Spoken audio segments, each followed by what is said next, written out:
भगवान में मन ऐसे लगा रहे कि मन फिर ना हटे। भरत जी को मृग बनना पड़ा। यमराज जी ने कहा कि आप मृग का चिंतन करते आए हैं, इसलिए मृग बनकर जाना पड़ेगा। भरत जी ने मृग का शरीर पाया, फिर शरीर छोड़ा। तीसरे जन्म में उन्हें फिर एक अवसर मिला, मनुष्य का शरीर मिला। और अब की बार वो गंवाना नहीं चाहते, किसी से बातचीत नहीं करते, इसलिए नाम पड़ गया जड़ भरत। एक सिंधु सौवीर देश के राजा रहुगण को उन्होंने दिव्य ज्ञान दिया। राजा रहुगण पालकी पर चढ़कर जा रहे थे, भरत जी ने उन्हें दिव्य ज्ञान दिया। उन्होंने जब कहा कि तू मेरी पालकी उठा, पर भरत जी छलांग लगा के चलने लगे। कहा कि तू जानता नहीं मैं कौन हूं, दुबला पतला है क्या? भरत जी बोले थोड़ा ज्ञान देना पड़ेगा। मोटा होना पतला होना शरीर का धर्म है। आत्मा मोटी पतली नहीं होती, और हम सब शरीर नहीं, हम सब आत्मा, हम सब ईश्वर के। आप ईश्वर के क्या हैं? आप सब, हम सब ईश्वर के अंश हैं।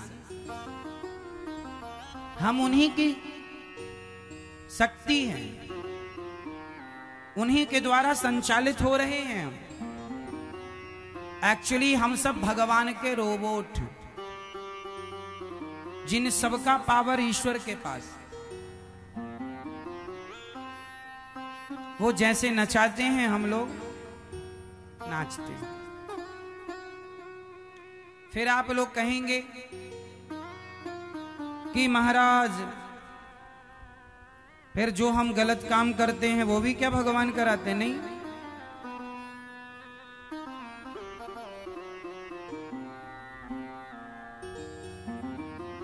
भगवान ने आपको थोड़ी सी अक्ल समझ दे रखी है कि आप ये निर्णय ले सको कि क्या सही है क्या गलत है।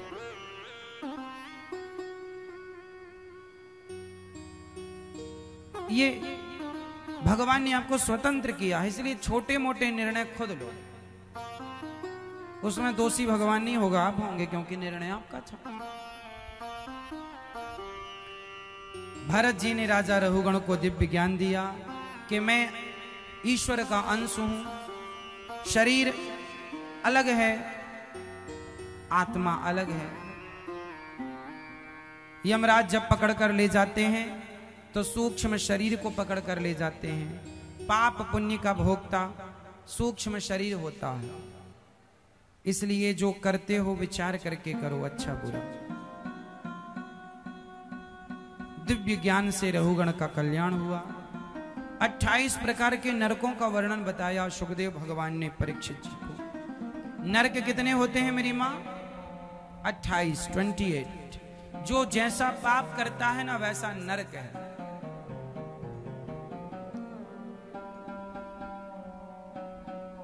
आपने ज्यादा पाप किया है तो रौरव नरक जाएंगे, और बड़ा पाप किया महारौरव नरक, और बड़ा पाप सुकर्मक, और बड़ा पाप अंधकूप, ऐसे नरकों के नाम हैं। जो स्त्री पराये पुरुष से संबंध रखती है अपने पति के होते हुए, चोरी चोरी चुपके चुपके, और जो पुरुष अपनी पत्नी के होते हुए पराई औरत से संबंध रखता है, ऐसा व्यक्ति रौरव नरक में जाता है।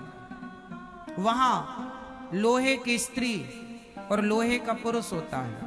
यदि तुमने किसी पुरुष से संबंध रखा तो वहां लोहे का लाल गरम पुरुष होता है, उससे चिपकाया जाता है तुम्हें। और पुरुषों को लोहे की स्त्री होती है वहां पर लाल गरम, उससे चिपकाया जाता है। और यमदूत कोड़ों की बरसात करते हैं, तुम्हारे पूरे शरीर की चमड़ी को नोचते हैं, सूक्ष्म शरीर को बड़ा कष्ट देते हैं। चिल्लाते हो आप, चीखते हो, अब नहीं करेंगे गलत काम। जो किया है पहले उसका तो भोग, अब नहीं करेगा तो मत करना, पर अभी तो भोग। आप ये मत सोचा करो कि हम गलत कर रहे हैं, हमें कोई देख नहीं रहा है। जिस ईश्वर ने इतना बड़ा संसार बनाया है, वो तुम्हारे पाप पुण्य का हिसाब किताब करने के लिए उन्होंने पहले ही सॉफ्टवेयर बना रखे थे। सब रिकॉर्ड हो रहा है ईश्वर के सॉफ्टवेयर में। किसी को कौड़ी कम नहीं देता, किसी को दमड़ी ज्यादा। समझदार तो चुप रह जाता, मूर्ख शोर मचाता। मेरे मालिक की दुकान में सब लोगों का खाता, सब हिसाब। सालों पहले किस समय कितने बज के कितने मिनट में आपने क्या किया। जो व्यक्ति झूठ बोलता है सूकर मुख नाम के नरक में जाता है। सूकर मुख नरक क्या है? सूकर क्या खाता है? सुअर मलमूत्र खाता है। वहां पर मलमूत्र का बहुत बड़ा एरिया, गड्ढा मलमूत्र ही भरा पड़ा। जो व्यक्ति झूठ बोलता है उसे उस गड्ढे में डाल दिया जाता है। जैसे सुअर मलमूत्र खाता है, सुअर कौन बनता है? जो आदमी झूठ बोलता है, शराब पीता है, मांस खाता है, ये सब सुअर की योनि में जाते हैं।